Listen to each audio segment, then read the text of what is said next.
There's a lot going on with these new sims, guys.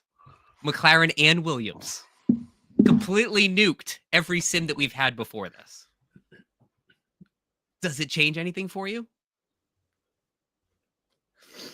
I think definitely not for me. I can't with all my strength go for the Williams build, especially when we know Norris aborted lap. He's not even anywhere in these sims. I still think if you're going like a McLaren Williams-ish area, that'd be the way to go. But it's Williams. Surely they can't be getting 30 points or more. Oh, I just can't see it. I mean, I'm here rubbing my eyes because it's 4 a.m. here in the UK, thinking, am I reading this wrong? Because it's Williams. We're going to get some rain potentially. And yes, Carlos is there. Don't get me wrong. Yes, it's looking good. But ultimately, we don't know what these cars are going to do when that wet weather hits. Can we really build a team around Williams and expect them to stay out of trouble for the whole race and get a good load of points over these established top four? That's a big question here. We have so much to unpack for this hour. For those of you just joining, welcome to the Fantasy Formula Live. It is already chaotic and we're in minute 1. It's so early in the UK, Terry hasn't even made it to the shed yet. And so we've got a big hour ahead. We're going to break down all of the free practice data, the sims that just blew my mind.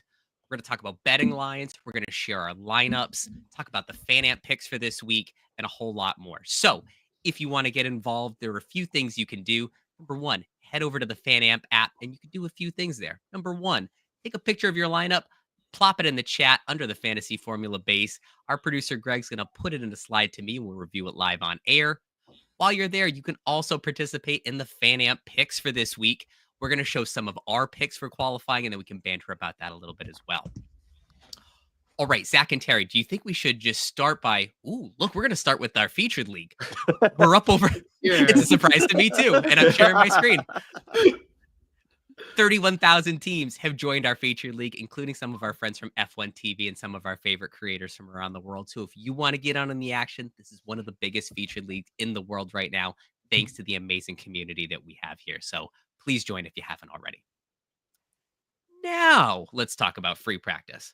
So, Terry, I think the sims pointing to Williams is predicated on these last couple of free practices where they're consistently finishing in the top 10. Tell us a little bit more about your vibe on Williams coming out of free practice. I mean, I know we joked about it at the top of the show, and Williams do look strong in a sense of the midfield and a sense of what they're getting. But I just can't favour them over some of these other teams. Now, I know someone's going to go into the scoring and try and break it down and try and tell me that this is what we need to do to budget build. But it goes against the grain of picking the best team for the best points. And that's, I think, where my whole thing is with this. Williams will score some points, it looks like. Let's be honest. One of their drivers will score points. But can we honestly see both of them being in the top 10, scoring some good load of points? I'm not sure. I think we're going to get one or the other. I mean, Alex looks a lot closer to Carlos today than what he did yesterday. But ultimately, I just think some other teams are going to do a lot more. There's so much unknown still going into this. There's so much on there going, the Red Bull, Liam Lawson, I know we're going to come on to that. We've seen laps aborted. We're seeing strategy could go out the window with the weather. We're seeing teams still tinkering their setups over whether or not they go for a wet one, a dry one, a mixture of both. Oh, it's so exciting, isn't it? And, they cut to Ruth Buscombe-Divey at one point during FP3, and she made an interesting note about Williams' tire selection. They ran hards for a bit during FP3, which means they're saving an extra soft, presumably for Q3. Now, that worries me, because if Williams are qualifying high, which way are they going during the race? In a wet race.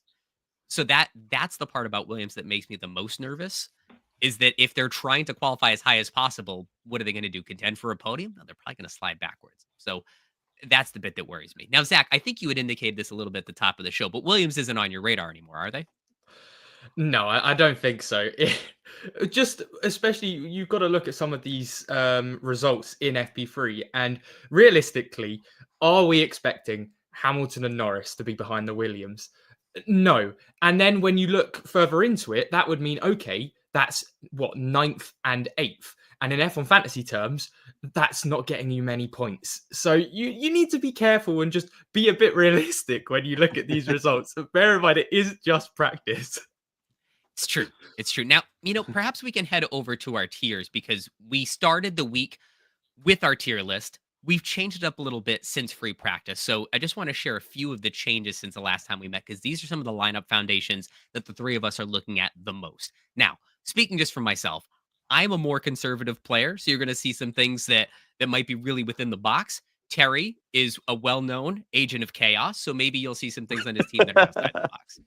All right, so in the buy category, we still have Oscar Piastri and George Russell. They look strong through all three practice sessions. And then with them, you can enable a combination of Mercedes, McLaren, and Ferrari as constructors. Now, Lando Norris could be on the fence if you pair perhaps McLaren and Williams, or different combinations of these constructors and Williams. You didn't get enough budget for Lando. And then moving on to the fence, of course, Sainz and Williams, because that new sim has been really optimistic for them. I added Lance Stroll here because he's historically pretty good in Australia and pretty good in the wet, but the recent sims don't seem to favor him, so I think he'll fall off of a lot of our lineups. Guys, any thoughts on our tiers? Can we move Ollie Behrman just off to the right even more? Because, I mean, I love Ollie Behrman. Before I get some hate in the comments here for this, great driver, but he's really struggling this weekend, isn't he? I mean, he was probably one of the most go-to assets at the start of the week. Everyone was talking about Ollie Behrman, putting him in their team, and I just don't know how he can turn it around in the time that he got. If you look at where he's currently had, the problems he's had, it just makes me nervous. And the rookies make me nervous because, you know, there's just so much in there, isn't it? I mean, look at that bottom right-hand corner. We're putting Fernando Alonso down there. But Fernando could just be an agent of chaos himself in here. You know, quietly spoken, you know. Now, for our European friends that might have missed free practice 3, Ollie Behrman beached himself on his first flying lap. That's now 2 out of the 3 sessions he's barely participated in. So there's not a whole lot that Haas is showing us. What it is showing us is fairly slow. So I'm not sure I can trust Ollie Behrman in this race, because if he feels like he doesn't have a good sense of what the track limits are for him to go off, he's going to try to play really in between the lines. It's going to be even slower. But then if he's gone off the track twice in dry conditions, I shudder to think what's going to happen in wet conditions tomorrow. Meanwhile, the other rookie we didn't see a lot from in this session was Liam Lawson. They had an issue with that Red Bull very early on. He sat out the rest of FP3. And I learned earlier, 19 drivers on the grid have raced in Australia before, either the rookies in the junior series or the rest of the F1 grid. Liam's the 20th. Never raced in Australia before, despite growing up closest than any of the non-Australians. So very interesting for those two rookies in particular. All right. Yeah, especially with the Lawson build we were talking about earlier.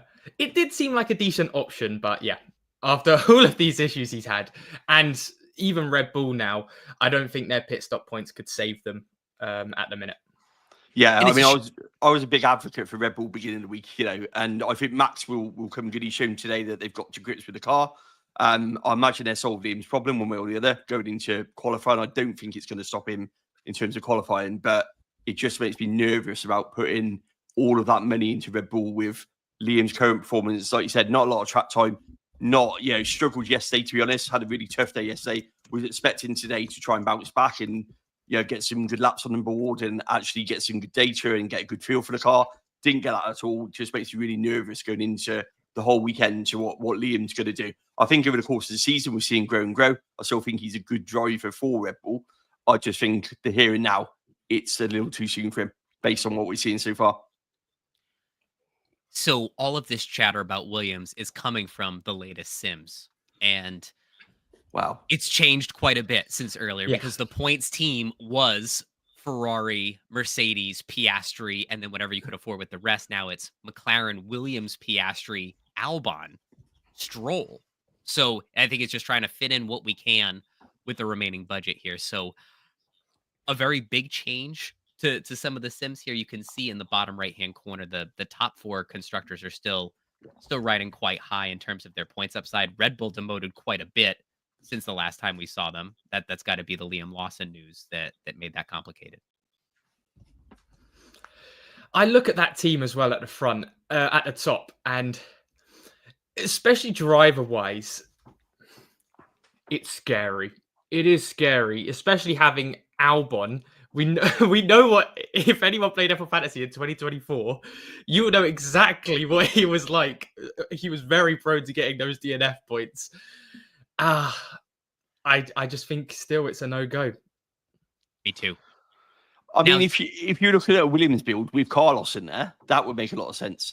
If I'm honest, out the two, you'd favour if there was a way to build it with Carlos. Yes, I'll try it, but making a Williams build with Albon just still feels a risky business for me. So yeah, like Zach said, there's a lot of rides on it. I'm not too sure that it's going to be the way forward. I think it could, make a big difference this weekend if people are going to go off this and go straight to it. I say Alex Albon's history isn't the best in Australia.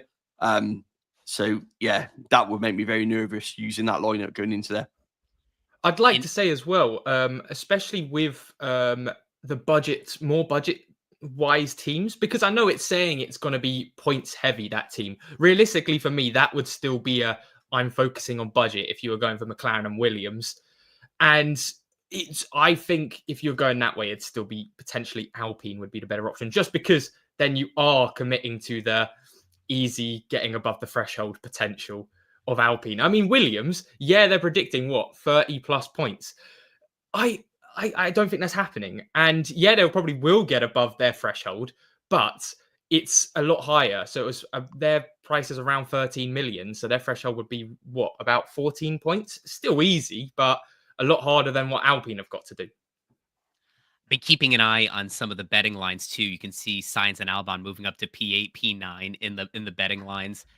But still, you get McLaren holding strong at the top. So perhaps that's part of why the new sims have McLaren, Williams enables McLaren. McLaren are going to score a ton of points this weekend. So a lot of definitely interesting options ahead. Zach and Terry, are there any good questions in the chat, things that we can cover off based on the stuff we've talked about so far? There's lots of good questions in the chat. I was going to say the chat's woken up, probably woken up more than I have, to be honest. Welcome everybody. Apologies for not reading the chat. I'm still trying to focus through the caffeine at 4 a.m. here in the UK. I see Andrew, the 2024 Global League champ in the chat. Hey, Andrew. He says, I'm going Alpine. Alpine. My goodness. So it looks like we have a lot of interesting options kicking around here. I just want to touch on one. I just saw someone say about the Williams is more drivable. It is more drivable and it is a better car. But I just still think the others have got more to come from them, which I think, like Zach said at the top of the show, will put them further down the pecking order still. I think, yes, they're a good car. Yes, they're in that midfield battle. Do I think that they're going to get into the top four? No, I don't. Not unless something major happens on an opening lap or something like that. So I think you've got to be a bit realistic if you're building your team around, that whole Williams when we saw on the screen there from Fancy Tools. Are we expecting Alex Albon to score as high as what some people are? I think we're talking 9th and 10th. We're talking that sort of area for me. The weather, I can't remember what the latest weather forecast is. It's a bit around, there's some rain. There's not as much as I don't think was planned originally. So that kind of makes it back into a dry race. Those McLarens are just going to run off into the sunset if there's any dry track running at all. They look really strong in the dry. So, for me, I just think that if you look at Williams and you look at their team, they've got a good setup. They look like they're on top of it. They look like a better start to the season, but I still think there's more to come from the other teams as the weekend still progresses. Absolutely. And I've seen a comment from Joshua asking about still no chips as well. Is anyone thinking of no negative? I don't think I can use it just yet. And I can see the temptation. Australia led the calendar 2 years ago in DNFs. We had that 3 red flag situation late in the race where there were just tons of DNFs. I'm not that scared of the rain. The rookies are going to be on the grid all year into some tougher circuits later in the year. Singapore will be challenging for them. I want to hold on to Brazil. That's Of course. And of course, remember too, no negative could save you a bit more on a sprint weekend because there are 3 events that you could lose positions or DNF at. So I try to hold no negative for a wet sprint. And of course, Brazil last year would have been the granddaddy of them all. Let's cover off a couple of these lineups really fast. This is our friend Brian BZ. So I think he sent this before FP3 with the double Haas. I would get Ollie Behrman out of here at all costs at this point. Otherwise, I'm happy with the rest of the lineup.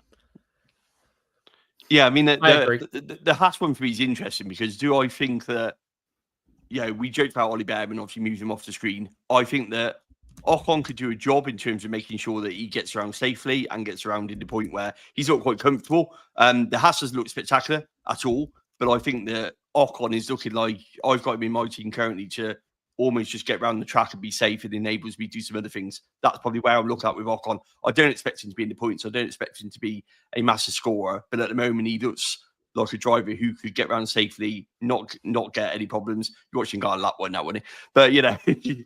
But that's a reason for it for me. But I think I saw some early lineups which had like triple Haas in it at one point during the course of the week was floating around. If you've got anything like that, I'll move from that one. You might see a few down here. So Harrison, another regular on the show here, looking at lineups very similar to the one that at least I'm looking at, and I think Zach, I've heard you were looking at too. Now he's just in between which Haas driver or Hulkenberg to pair with Doohan, Bortoletto, and Hadjar. Now I'm more on the side of Hulkenberg just for now, not even just for points. More of the thinking of it's so much more safe than the rest of them. like we've been like talking about. Behrman, I don't know anymore. He seems a little bit. Let me hit you with the stat on Hulkenberg too. If you give me top 11 instead of top 10, his last 8 appearances in Australia are in the top 11. So Hulkenberg has something cooking at this circuit, including in some of those underperforming Haas cars of the past. Very much for me, Hulkenberg's just the just to make sure I don't get any more DNF points than needed, because one of these drivers will DNF. I'm almost 100% sure if it's a rainy track. And I was talking with Andrew earlier, and he made a great point about budget momentum heading into China. If you have drivers that avoid the DNF, they're more likely to gain value in China. That gives you the flexibility of running the limitless chip or just fewer transfers to get out of that team. So there's a lot of good in avoiding DNFs. And I think we found that by bringing in more veterans, you can avoid them instead of having a team full of rookies in the rain at a difficult circuit. All right. Shadow has the first batch of Williams teams. Ooh. Lando, McLaren, and Williams. Oh boy, with double Haas, though, that worries me. I think I do agree on the consensus that if you are going for McLaren Williams, it's Norris does look okay.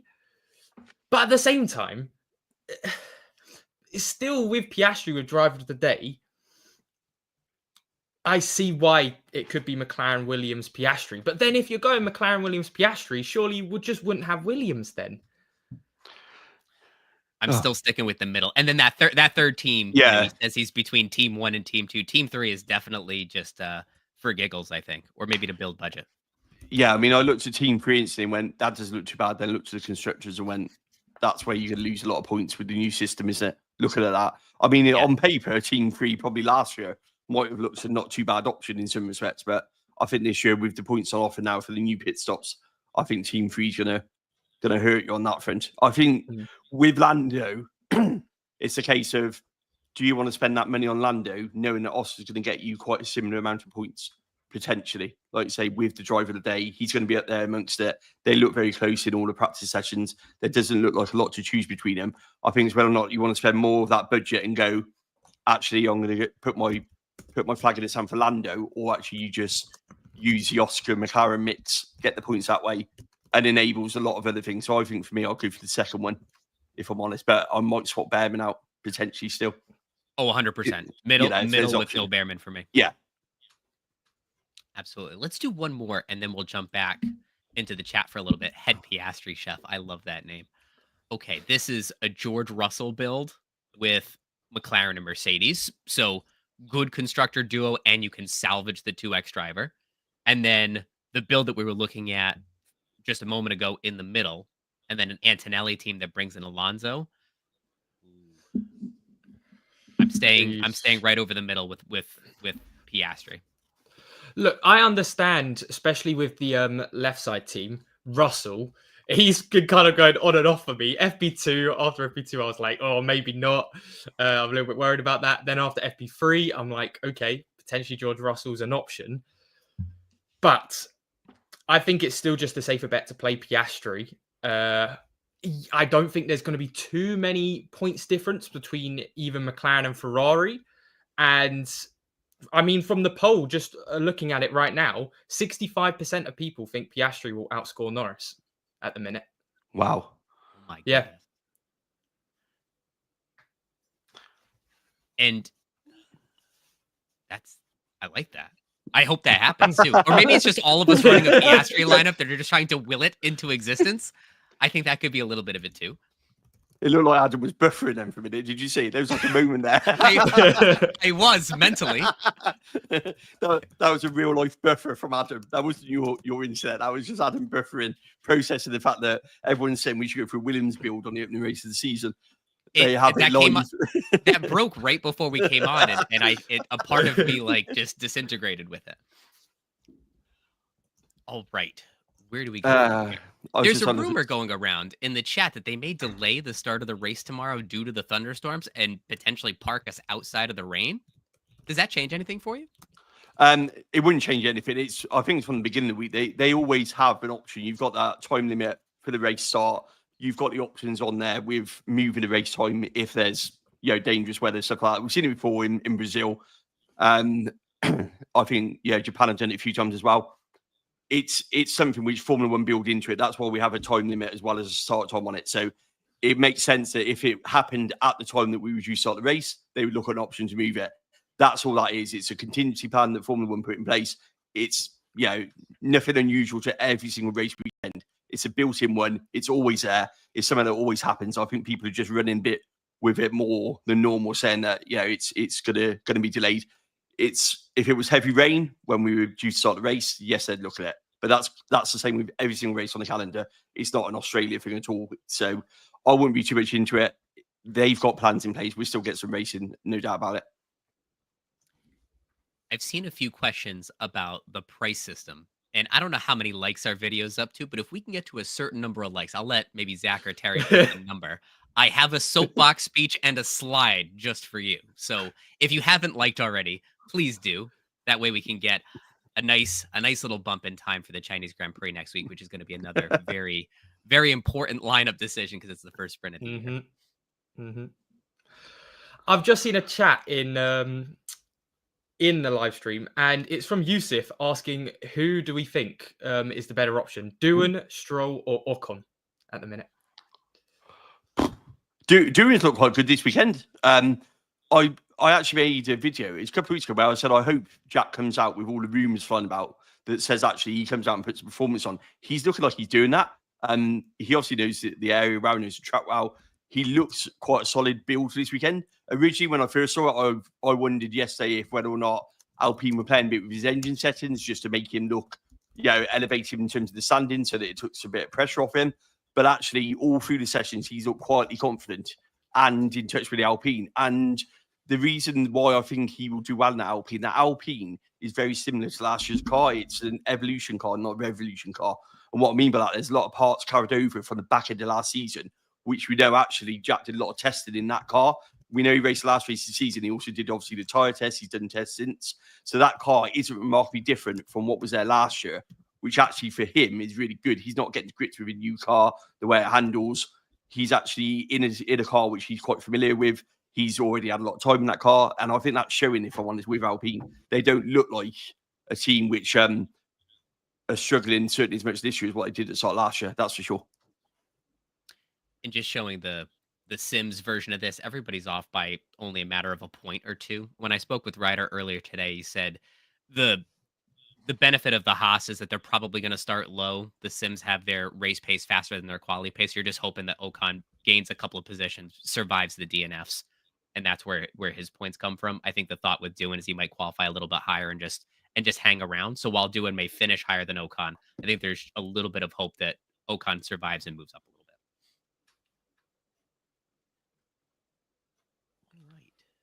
Perfect. I have a question to ask then. This is for both Adam, Terry, and all of the chat. So coming into this weekend, it really does look like it's potentially have one tier B constructor or have more rookies in your team. Which one is more DNF risky? having that Williams constructor where they could be starting in the midfield, or obviously rookies on potentially a wet track. That's surely a disaster as well.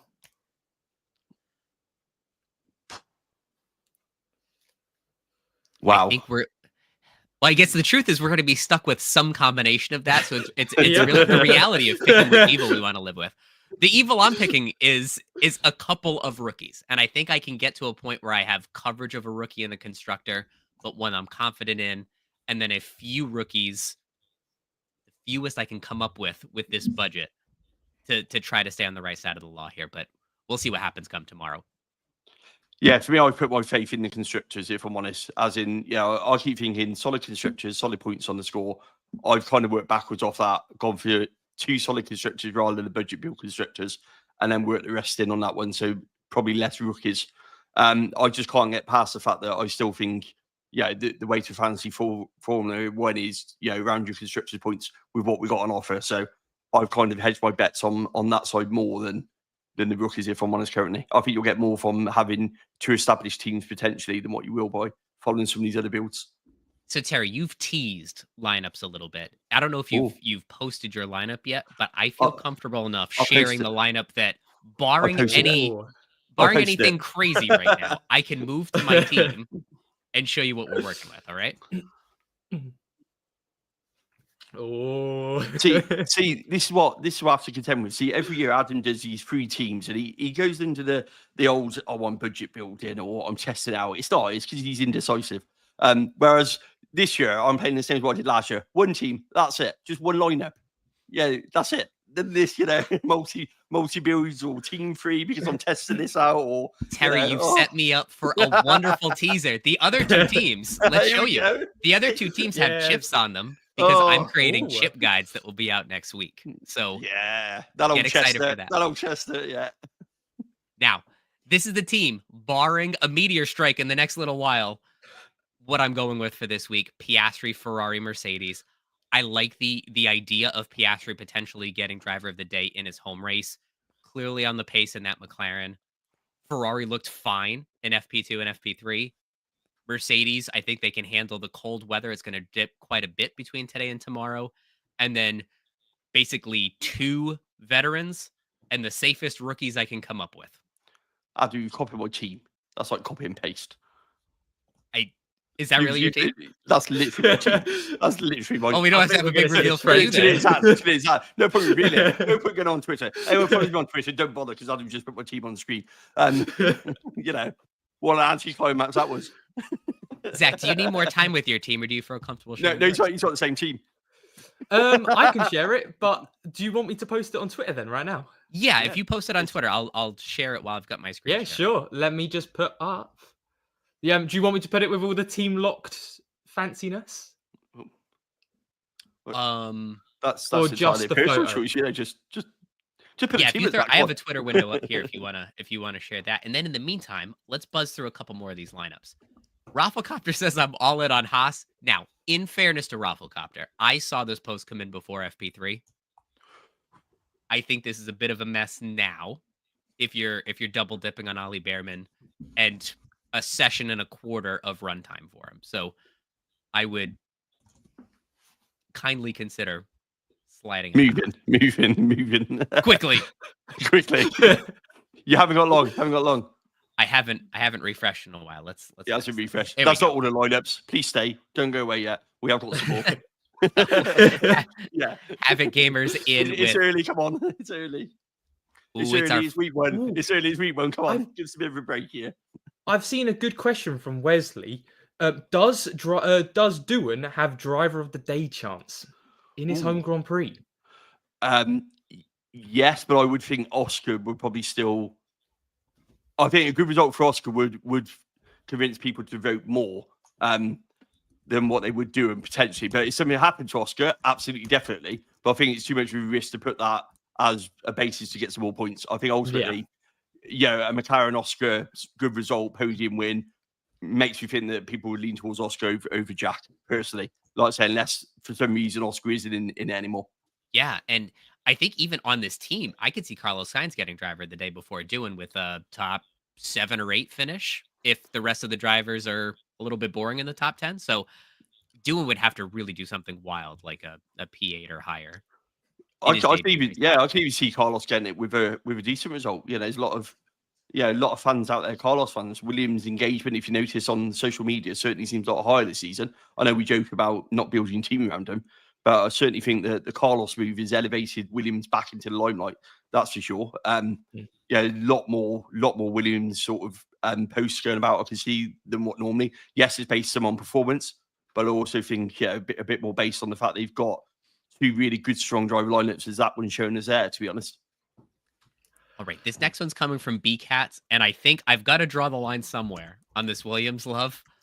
I could see why the Sims might interest you in a double Williams driver build, but this worries me a little too much. I don't know if Alex and Carlos could hold it together to the point where you'd give Carlos the 2X. What do you guys think? Yeah, I'm still very much on the you need to have at least one decent premium driver because this is going off signs. If you give him 2 times, he has to get, I'm saying, top 7, top 6 for it to be useful, especially seeing the rest of the team where you've just improved Ferrari to McLaren.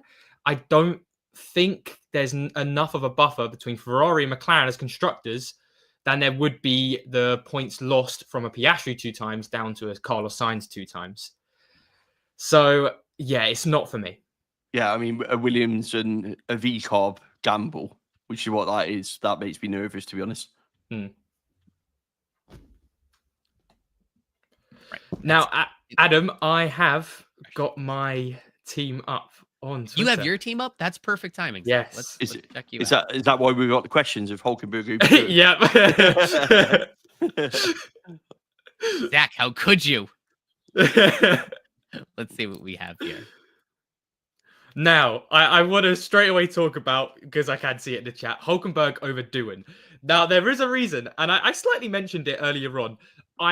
This weekend, I'm sort of just playing it safe. Hulkenberg, I trust more. He's a more experienced driver in the wet. I have no idea what Doohan's going to be like on a wet track in Australia. It could be an absolute nightmare.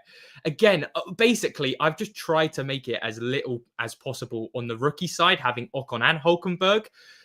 So that was my thinking. Hadjar looked okay from FP2. That's why I've done that. And in Bortoletto, I'm very much hoping can just be right at the back and just stay out of everything.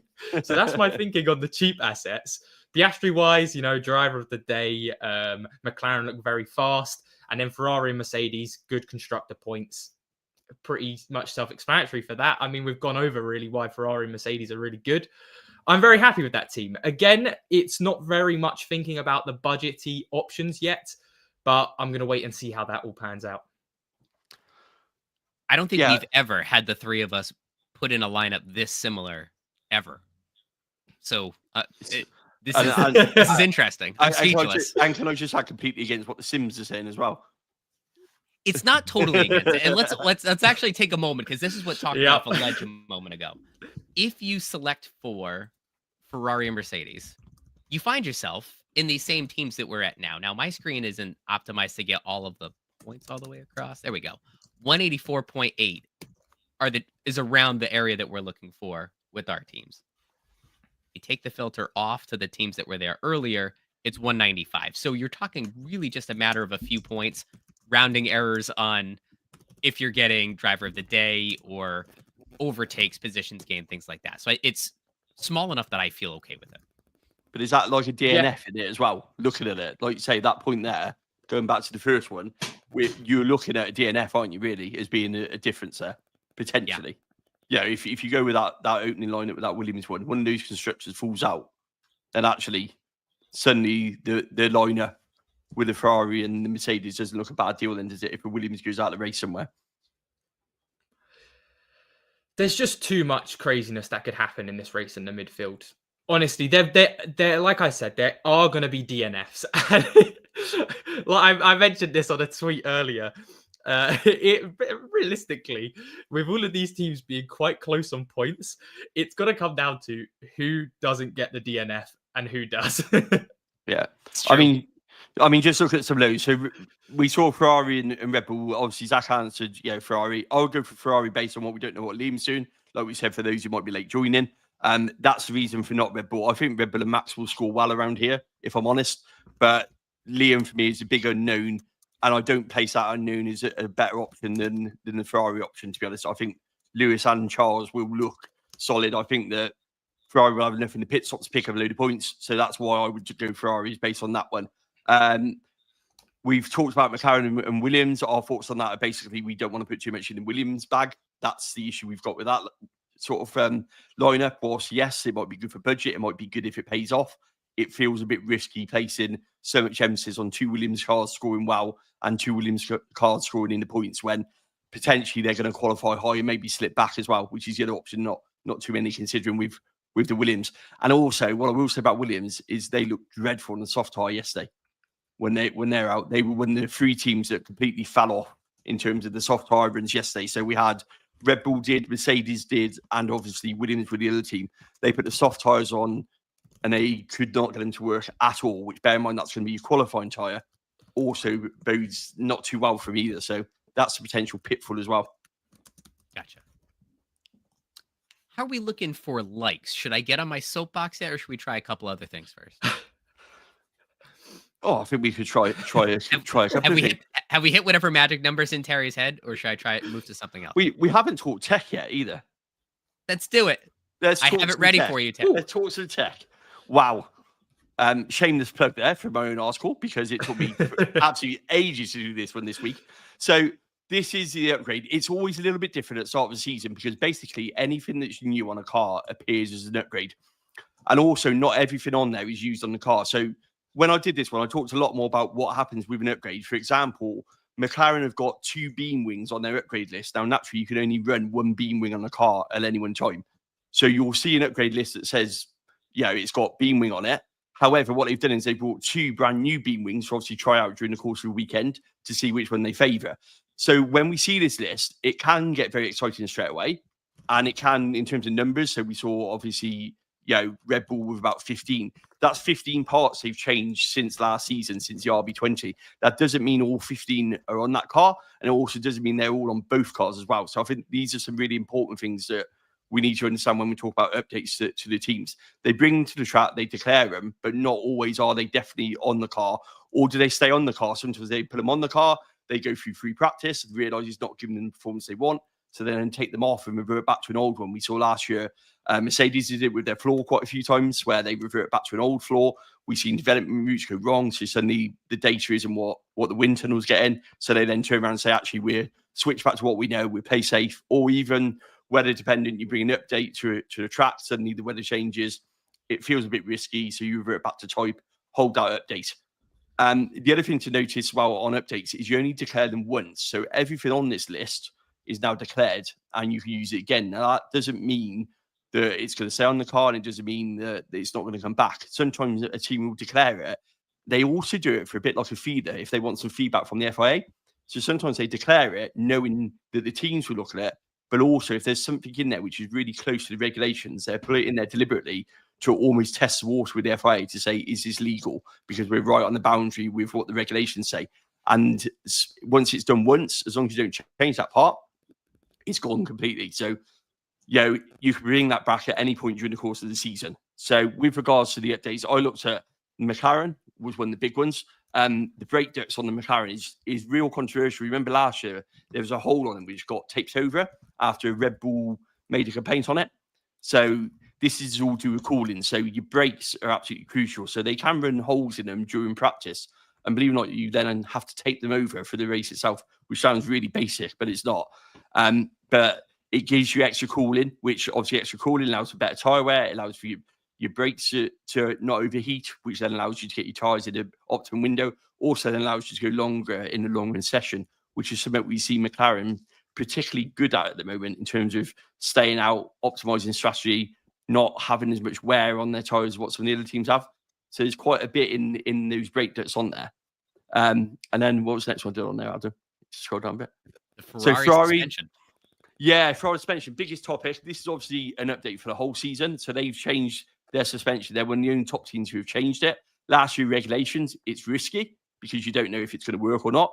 2015 was the last time Ferrari used this front suspension, to give you an idea of how long ago Ferrari actually, did a change like this on their car. So for me, it's going to give them more. Push rod and pull rod, there's no obvious winner, if I'm honest. There's no sort of, you can't sit here and say one's better than the other. It actually allows for all different things. By having a different suspension setup, it allows you to move the center of gravity, which is what Ferrari's done. They're saying that's opened up more avenue then to develop the car later on in the season. By moving the center of gravity, we know something Lewis Hamilton complained about with the Mercedes car. So that's potentially why the Ferrari might suit him better, or his driving style better, I should say. By changing the system, it allows for some movement later on, or some center of gravity points. So that's why they've gone with this one. They're just saying that ultimately this gives them more scope, and they developed right to the point of the last one where it can't do any better on that one.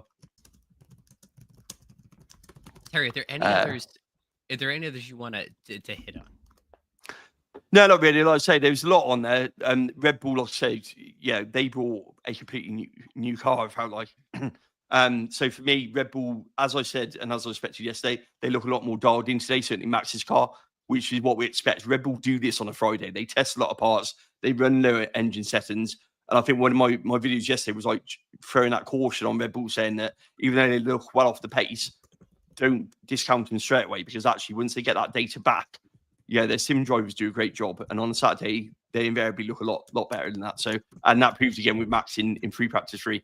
Didn't transpire to obviously Liam because of the problems he had, but actually Flexi Wings. I mean, did we talk about Flexi Wings? So Flexi Wings is here for the first 8 races.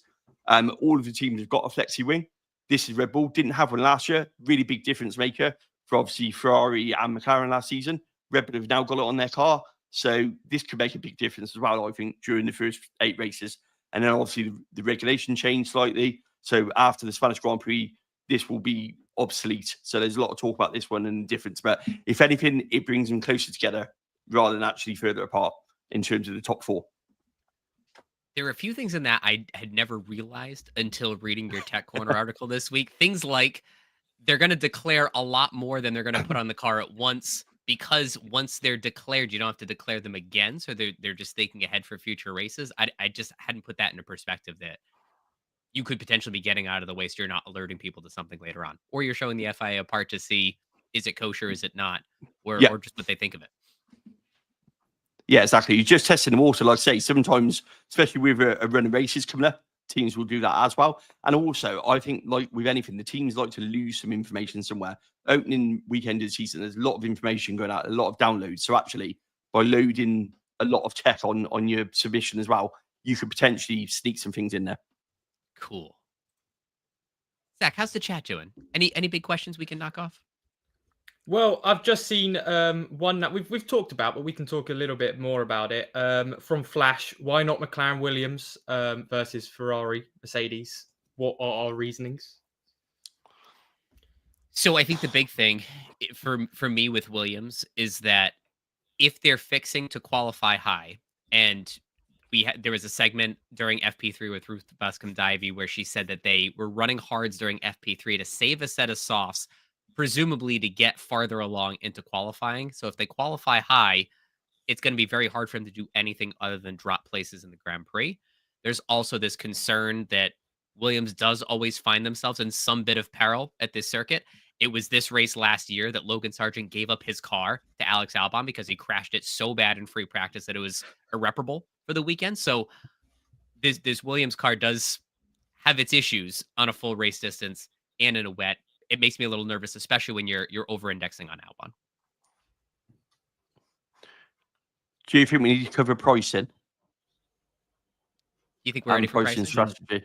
I think so. We're what, 43 minutes, quarter of an hour away from ending the stream? Just thinking logically, because this takes this long. Strap in. I'm nerding out now. So here's how it goes. When the game opened a few days ago, there were some folks that aren't related to our show that had an inside look at the game as the developers were working on it. I think there were some countries that when you went to certain links, it allowed you to see the game as it was being assembled.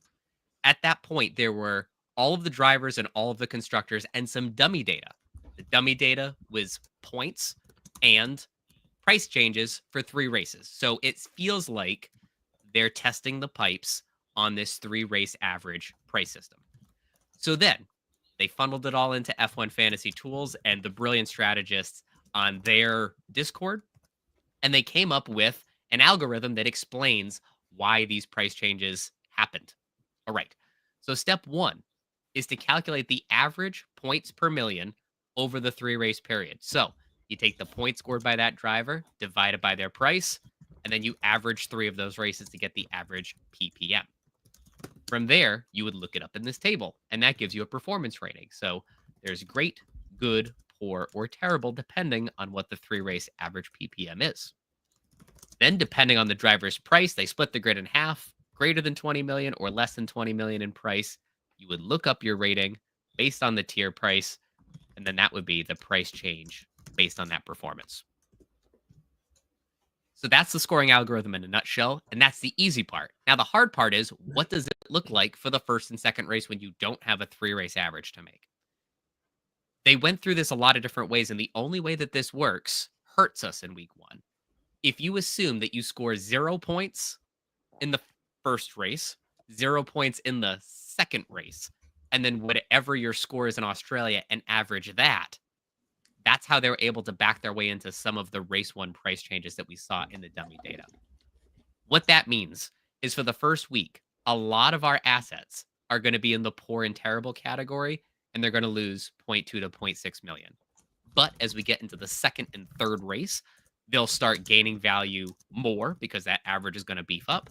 And then starting with race 3, we're going to see a lot more price changes, and then predictable, because if you have 2 straight races of solid point scoring, you can then transfer into these drivers and take advantage of their next big price swing. I hope that helped. Oh, I'll start with you two. How was it? Do you have any questions?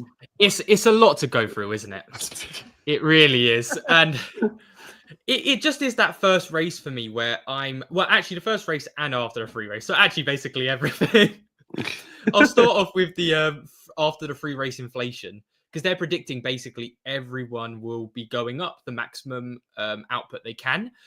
So that's where all of the sketchiness is coming in, where everyone's like, well, surely they can't have let this happen. Right? But I could see it happening, but that's why I'm a little bit off on the budget at the minute. And then on the first race, I still think there's such a chance we come out of this first race and they have just taken it off the first race results, because that would be the logical thing to do. But I don't know, sometimes F1 fantasy and logic doesn't mix sometimes.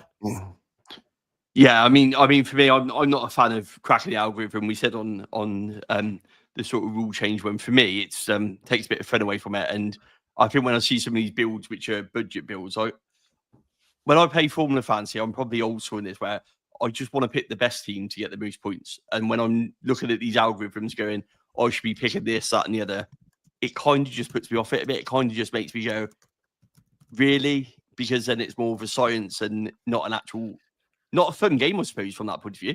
And like I say, are we really expecting the algorithm to be the same all the way through? Or is there going to be something that Formula 1 have built in for race 1, race 2, race 3, based on race 1 being the opening race and actually anything can go? And also race 2 is a sprint weekend as well. So even that's going to skew potentially everything in terms of points and the pricing. So I'm not convinced that Formula 1 haven't factored that into something with their algorithm. So I think going this early with this being the be-all and end-all of your pricing is probably a bit risky. That's just based off of personal knowledge, no sort of knowledge of pricing at all. Because like last year, this looks as clear as mud to me. So I'll just carry on drinking my coffee and bringing really. It'll come into focus more in the coming weeks, and So. If there is something that's predictable and easy, for the whole of last season. We'll start pulling you in slowly, Terry. You'll see the light by the end of the season, I promise.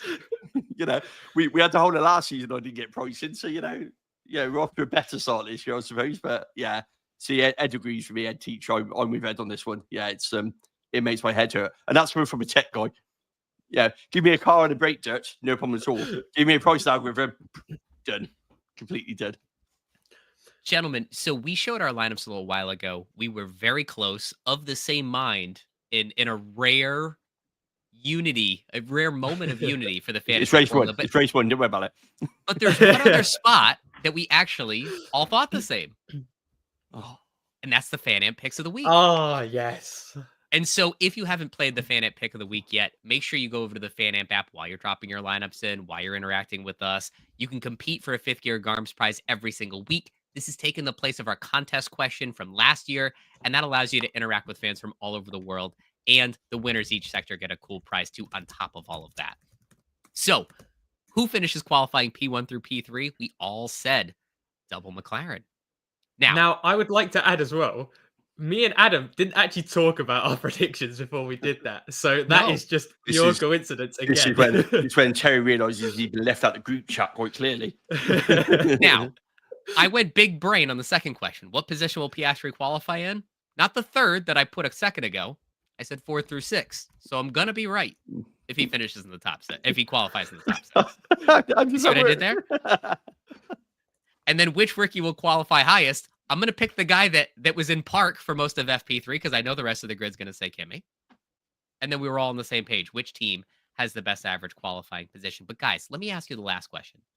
How many rookies will out-qualify their veteran teammate? Who specifically do you think is going to out-qualify their veteran teammate? Ooh, what are the options again? Oh, I'll cut. If you want, I'll cheat. I'll tell you mine. I think it's Hajar. Oh, okay. Ooh. Do we think Kimmy's going to out-qualify George? I don't think so. See, you'd have to hope for Bortoletto. Diamond knock on. I've gone for quite a boring 0. I can't see any of them because, especially as well, surprisingly with how it's gone, for most of the rookies, they've actually been paired up with drivers who are their forte is qualifying. Like Russell, he's brilliant on a Saturday, tends to drop down a bit on a Sunday. Don't think Antonelli's going to go through. Hulkenberg, we know how great he is on qualifying as well. And then who else? Verstappen. I mean, are we counting Lawson as a rookie in this poll? Are we counting Fernando Alonso as a rookie? Is that Terry's too?